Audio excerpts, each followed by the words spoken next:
You're gonna extend it until it's about, looking at my ruler here, let's make it an inch, about 1.5 inches maybe. 1.5 inches wide, so I'm gonna just make that go all the way around here, okay? This is the bottom of your coil vessel, and what you wanna do is you wanna take your rib tool and you want to smooth over those coils, okay? We wanna make it nice and flat, and we're gonna do that to both sides, okay? Remember, I'm showing you just a couple of different ways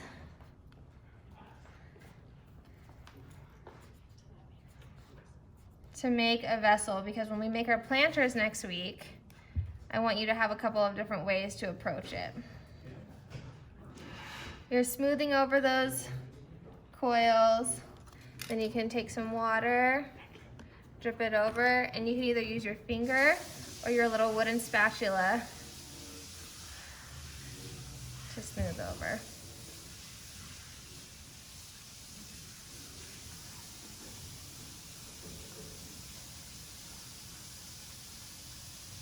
Okay, so you have like a little flat piece.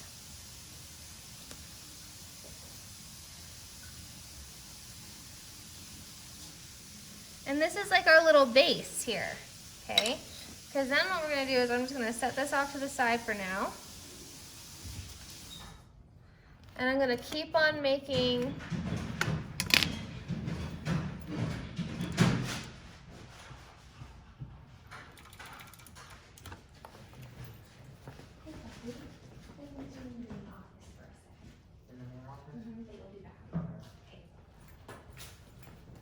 make another coil, and then we're just gonna slowly start to build up.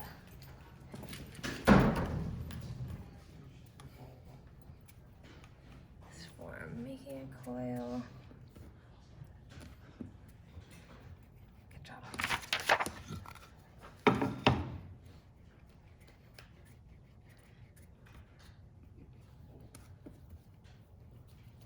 How's it going out there? Y'all doing okay? Need help? We're good? It's kind of nice to just get our hands on some material, isn't it? Don't let your coil dry out. It'll make your life harder. Keep it nice and elastic with some water. Just out of that whole thing. You need little balls, yeah.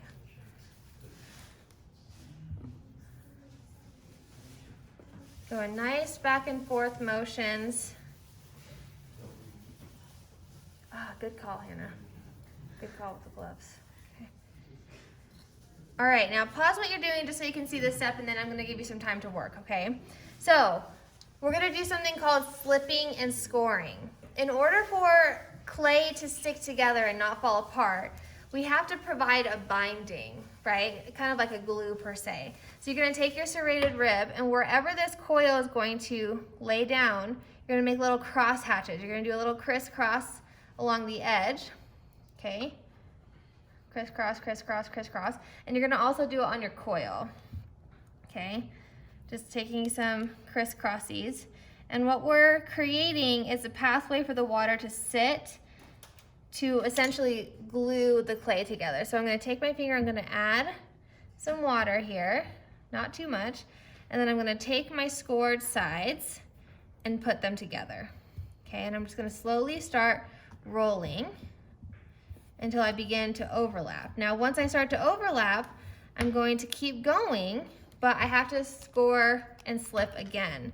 So I'm gonna take my rib tool, and I'm just going to stabby, stabby, stabby, crisscrossy, put some of this down, and so on and so forth, okay? Till we coil all the way, all of our clay. Good? Okay.